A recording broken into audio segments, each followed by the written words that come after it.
Assalamualaikum warahmatullahi wabarakatuh. Saya dari kelompok 1 akan mempresentasikan sistem dinamika demokrasi Indonesia. Sebelum itu, saya izin untuk memperkenalkan anggota kelompok 1 yaitu Perkenalkan, nama saya Anggita Marwati dari kelas 11 IPS 2 nomor absen 6. Perkenalkan, nama saya Fatma Harisa dari kelas 11 IPS 2 nomor absen 18. Perkenalkan, nama saya Nadia Kotro Radenasor, kelas I11 IPS 2 nomor absen 24. Perkenalkan, nama saya Nia Salanjani dari kelas 11 IPS 2 dengan nomor absen 27. Perkenalkan, nama saya Puput Fania dari kelas 11 IPS 2 nomor absen 30. Bagian masing-masing dari kelompok kami sebagai berikut. Makna demokrasi. Kata demokrasi berasal dari dua kata dalam bahasa Yunani, yaitu demos yang berarti rakyat dan kratos yang berarti pemerintahan rakyat. Kata ini kemudian diserap menjadi salah satu kosakata dalam bahasa Inggris, yaitu demokrasi. Konsep demokrasi menjadi sebuah kata kunci dalam bidang ilmu politik. Hal ini menjadi wajar sebab demokrasi saat ini disebut sebagai indikator perkembangan politik suatu negara. Menurut Kamus Besar Bahasa Indonesia, demokrasi merupakan istilah politik yang berarti pemerintahan rakyat.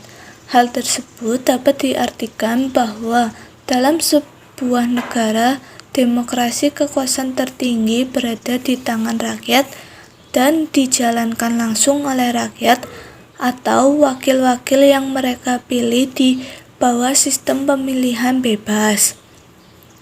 Dalam pandangan Abraham Lincoln, demokrasi adalah suatu sistem pemerintahan dari rakyat, oleh rakyat, dan untuk rakyat. Artinya, rakyat dengan serta-merta mempunyai kebebasan untuk melakukan semua aktivitas kehidupan, termasuk aktivitas politik tanpa adanya tekanan dari pihak manapun, karena pada hakikatnya yang berkuasa adalah rakyat untuk kepentingan bersama. Sebagai konsep politik, demokrasi adalah landasan dalam menata sistem pemerintahan negara yang terus berproses ke arah yang lebih baik.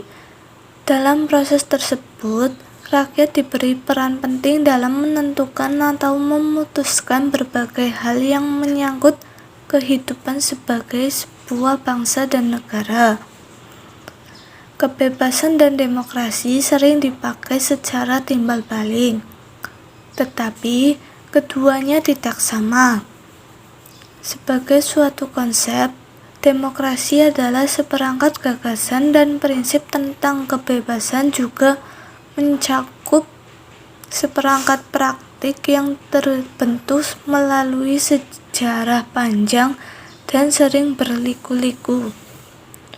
Pendeknya, demokrasi adalah pelembagaan dari kebebasan. Artinya, kebebasan yang dimiliki rakyat diatur dan diarahkan oleh sebuah lembaga kekuasaan yang bersumber. Kekuasaannya berasal dari rakyat dan dijalankan sendiri oleh rakyat, sehingga kebebasan yang mereka miliki dapat dilaksanakan secara bertanggung jawab dan tidak melanggar kebebasan yang dimiliki oleh orang lain. Klasifikasi demokrasi. Meski demokrasi dianut oleh berbagai negara dunia, namun pelaksanaannya berbeda dari sudut pandang masing-masing negara. Varian demokrasi ini lantas membuat demokrasi memiliki berbagai bentuk menurut sudut pandang tertentu. Berikut ini klasifikasinya. 1. Berdasarkan titik berat perhatiannya. Demokrasi formal. Demokrasi formal merupakan demokrasi yang menjunjung tinggi persamaan pada bidang politik, tanpa mengurangi atau menghilangkan kesenjangan dalam ekonomi. Penganutnya adalah negara-negara liberal. Demokrasi material. Demokrasi material adalah demokrasi yang berfokus pada upaya menghilangkan perbedaan dari bidang ekonomi, namun kurang memperhatikan persamaan pada bidang politik. Demokrasi semacam ini dianut negara-negara komunis yang bahkan kadang menghilangkan persamaan di bidang politik bagi warganya. Demokrasi gabungan. Dalam demokrasi ini mengambil kebaikan dan membuang keburukan dari demokrasi formal dan material. Penganutnya yaitu negara-negara non-blok. Berdasarkan ideologi, demokrasi konstitusional atau demokrasi liberal. Demokrasi ini didasarkan pada kebebasan atau individualisme. Kekuasaan pemerintah terbatas oleh konstitusi. Demokrasi rakyat atau demokrasi proletar. Demokrasi ini didasarkan pada paham Marxisme komunisme yang menciptakan kehidupan tanpa mengenal kelas sosial.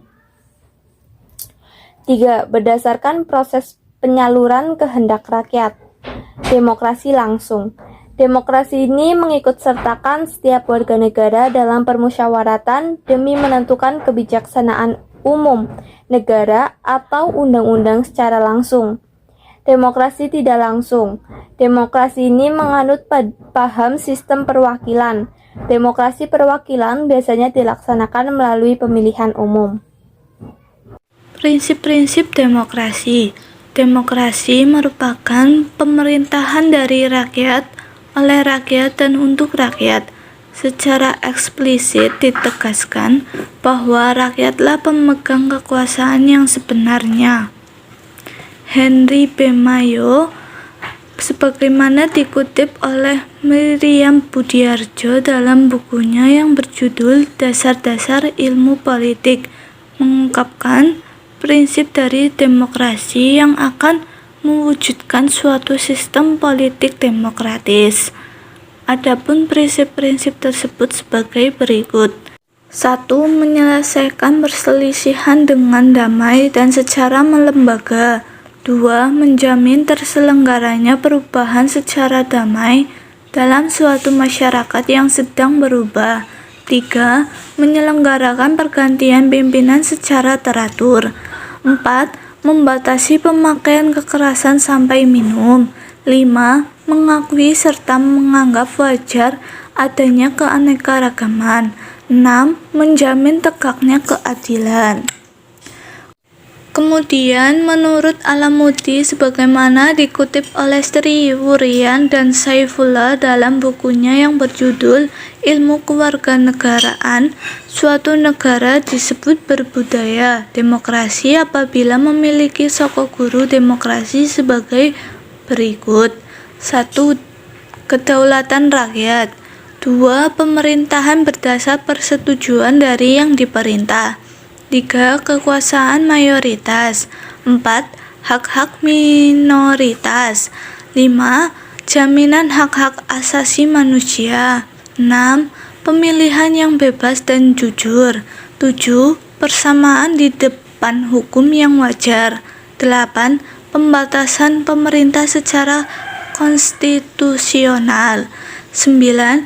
Pluralisme sosial, ekonomi, dan politik. 10. Nilai-nilai toleransi, pragmatisme, kerjasama, dan mufakat. Prinsip-prinsip demokrasi yang di atas merupakan nilai-nilai yang diperlukan untuk mengembangkan suatu bentuk pemerintahan yang demokratis. Prinsip-prinsip demokrasi di Indonesia. Pada hakikatnya, rumusan demokrasi Pancasila tercantum dalam sila keempat Pancasila, yaitu kerakyatan yang dipimpin oleh hikmat kebijaksanaan dalam permusyawaratan perwakilan. Rumusan tersebut pada dasarnya merupakan rangkaian totalitas yang terkait erat antara satu sila dan sila yang lainnya, bulat dan utuh. Hal tersebut yang diungkapkan oleh Notonegoro menyatakan demokrasi Pancasila adalah kerakyatan yang dipimpin oleh hikmat kebijaksanaan dalam permusyawaratan atau perwakilan yang berketuhanan Maha Esa, yang berperi kemanusiaan yang adil dan beradab, yang mempersatukan Indonesia dan berkeadilan sosial bagi seluruh rakyat Indonesia. Ahmad Sanusi mengutarakan 10 pilar demokrasi konstitusi nasional menurut Pancasila UUD 1945. Yang pertama, demokrasi yang berketuhanan yang Maha Esa.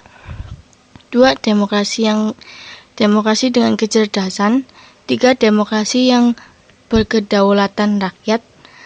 4. Demokrasi dengan rule of law. 5. Demokrasi dengan pemisahan kekuasaan negara. 6. Demokrasi dengan hak asasi manusia. 7. Demokrasi dengan pengadilan yang merdeka. 8. Demokrasi dengan otonomi daerah. 9. Demokrasi yang berkemakmuran. 10. Demokrasi yang berkeadilan sosial. Karakter utama demokrasi Pancasila adalah sila keempat, yaitu kerakyatan yang dipimpin oleh hikmat kebijaksanaan dalam permusyawaratan perwakilan. Dengan kata lain, demokrasi Pancasila mengandung 3 karakter utama, yaitu kerakyatan, permusyawaratan, dan hikmah kebijaksanaan. Demokrasi Pancasila juga mengandung beberapa nilai moral yang bersumber dari Pancasila, yaitu sebagai berikut. 1. Persamaan bagi seluruh rakyat Indonesia. 2. Keseimbangan antara hak dan kewajiban. 3. Pelaksanaan kebebasan yang dipertanggungjawabkan secara moral Tuhan Yang Maha Esa. 4. Mewujudkan rasa keadilan sosial. 5. Pengambilan keputusan dengan memusyawarah mufakat. 6. Mengutamakan persatuan nasional dan kekeluargaan. 7. Menjunjung tinggi tujuan dan cita-cita nasional. Perkembangan demokrasi di Indonesia. 1. Perkembangan demokrasi pada masa revolusi kemerdekaan tahun 1945 sampai dengan 1950. Perjuangan Indonesia terhadap ingin kembalinya Belanda di Indonesia, belum baiknya pelaksanaan demokrasi yang diakibatkan oleh revolusi fisik. Masih adanya sentralisasi kekuasaan yang mana segala kekuasaan dijalankan oleh presiden dan dibantu oleh KNIP. Pemerintah mengeluarkan KNIP berubah menjadi lembaga legislatif, pembentukan partai politik, perubahan sistem pemerintahan presidensial menjadi parlementer, pemberian hak-hak politik secara menyeluruh. 2. Perkembangan demokrasi parlementer tahun 1950 sampai dengan 1959. Digunakannya UUD sementara atau UUDS sebagai landasan konstitusional masa di mana berjayanya Indonesia. Demokrasi bisa disebut sebagai demokrasi liberal, di mana presiden sebagai kepala negara, terjadi akuntabilitas politik yang sangat tinggi dan berkembangnya partai-partai politik.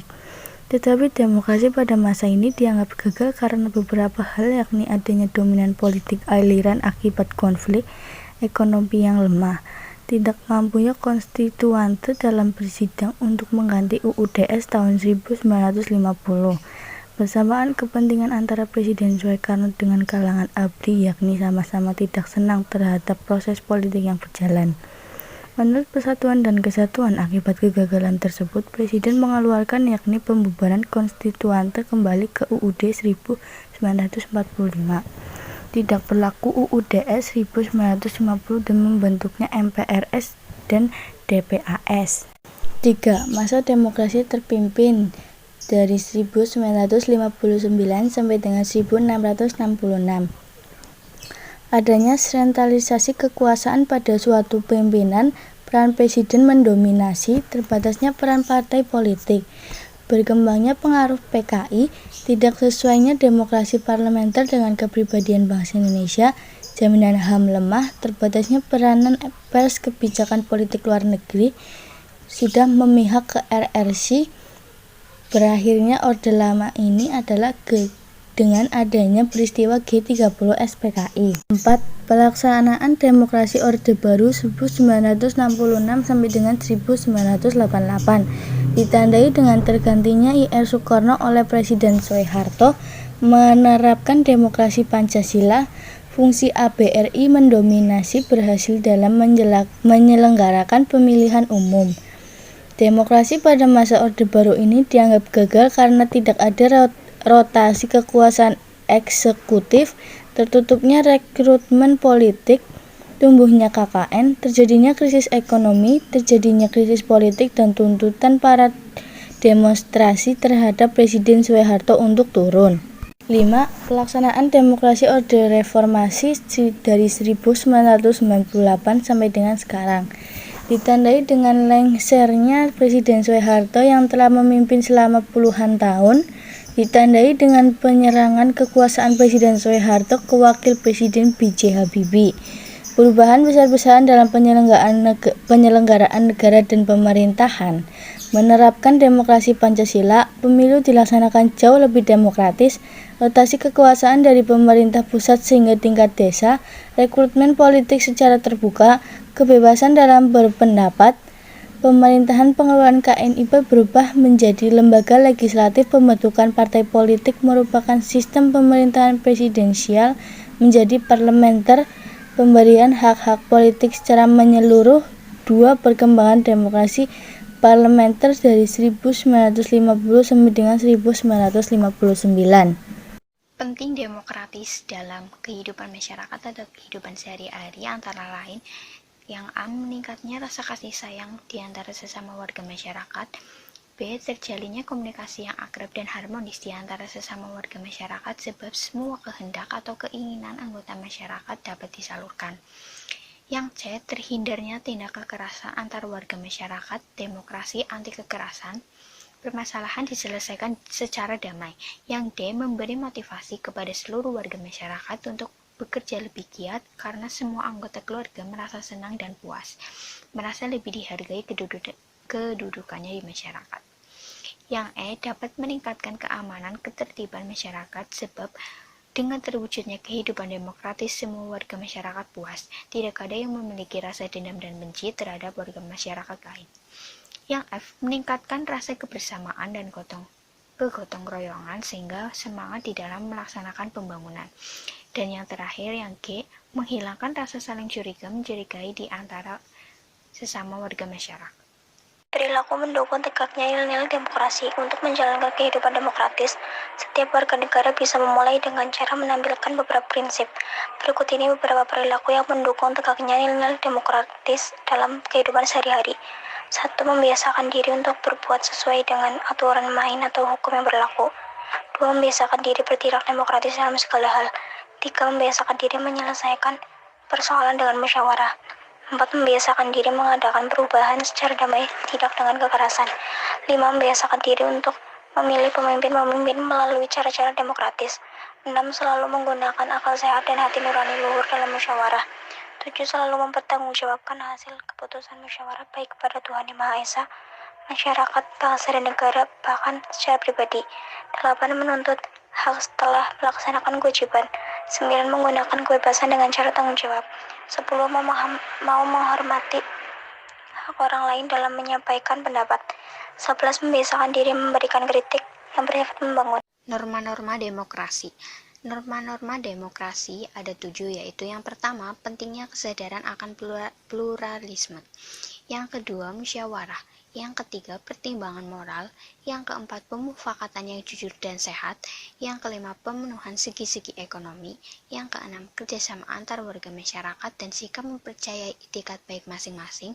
Dan yang ketujuh, pandangan hidup demokratis harus dijadikan unsur yang menyatu dengan sistem pendidikan. Menyimpulkan hakikat demokrasi. Dalam demokrasi, rakyat diberikan kesempatan melakukan aktivitas politik untuk ikut berpartisipasi pada kebijakan di negaranya. Demokrasi dipandang sebagai sistem bernegara yang mengutamakan kepentingan rakyat. Menurut Abraham Lincoln, Presiden Amerika Serikat ke-16 dan peletak konsep dasar demokrasi, demokrasi adalah suatu sistem pemerintahan dari rakyat, oleh rakyat, dan untuk rakyat. Definisi tersebut menjelaskan bahwa dalam negara demokrasi terjadi kebebasan bagi rakyat dalam melakukan semua aktivitas kehidupan. Di dalamnya termasuk kehidupan untuk melakukan aktivitas politik tanpa mendapatkan tekanan dari pihak manapun. Selain itu, dalam hakikat demokrasi, rakyatlah yang berkuasa demi menjalankan kepentingan bersama. Dalam jurnal Tapis volume 12 nomor 1 2016 disebutkan negara demokrasi adalah negara yang menganut mekanisme sistem pemerintahan dengan mewujudkan kedaulatan rakyat atas negara untuk dijalankan oleh pemerintah negara itu. Demokrasi tidak hanya memperhatikan hak sipil dan politik rakyat, tetapi juga menjamin rakyat pada hak-hak ekonomi dan sosial budaya. Dalam negara demokrasi, rakyat juga memiliki andil besar untuk menentukan atau memutuskan berbagai hal mengenai kehidupan bersama sebuah bangsa dan negara. Sebagai sebuah konsep politik, demokrasi menjadi landasan untuk menata sistem pemerintahan negara yang berproses menuju kebaikan. Salah satu pilar demokrasi adalah trias politika. Mengutip dari buku PPKN kelas 11 Kemendikbud 2017, trias politika akan membagi kekuasaan negara ke dalam 3 jenis lembaga negara, legislatif, eksekutif, dan yudikatif, sehingga tidak terjadi kekuasaan satu pihak yang absolut. Kekuasaan absolut menjadi biang dari terjadinya kesewenang-wenangan terhadap rakyat. Wujud perbuatan demokrasi cukup kental dilakukan oleh masyarakat Indonesia, misalnya mengadakan musyawarah untuk mufakat, pemilihan presiden dan wakil rakyat secara langsung, dan sebagainya.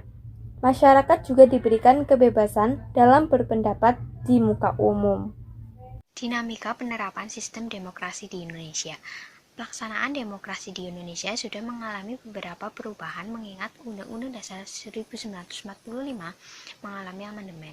Berikut adalah demokrasi yang dianut oleh Indonesia beserta tahun pelaksanaannya, yaitu yang pertama periode 1945 sampai 1959. Sistem pemerintahan parlementer di Indonesia dimulai sejak periode berlakunya Undang-Undang Dasar Sementara 1945 yang pertama, yaitu lebih tepatnya sejak dikeluarkan Maklumat Pemerintahan pada 14 November 1945, demokrasi parlementer, yaitu di mana parlemen memiliki peranan sangat penting dalam pemerintahan.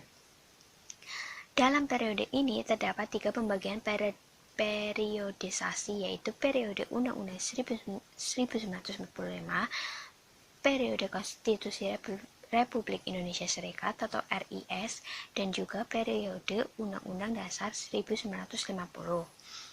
Yang kedua ada periode 1959 sampai 1965.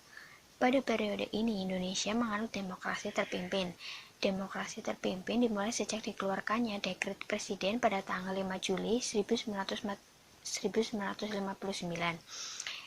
yang memuat ketentuan pokok, yaitu menetapkan pembubaran konstituante, menetapkan berlakunya kembali Undang-Undang Dasar 1945, pembentukan Majelis Permusyawaratan Rakyat Sementara atau MPRS, dan Dewan Pertimbangan Agung Sementara atau DPAS dalam waktu singkat. Pada periode ini, atau lebih tepatnya pada era Orde Baru Indonesia, menerapkan demokrasi Pancasila, di mana demokrasi Pancasila bertekad melaksanakan Pancasila dan Undang-Undang Dasar 1945 secara murni dan konsekuen, serta bertujuan menegakkan keadilan dan kebenaran dalam negara Republik Indonesia periode 1989 sampai sekarang. Yang keempat, pada periode ini atau lebih tepatnya era reformasi Indonesia menerapkan sistem demokrasi.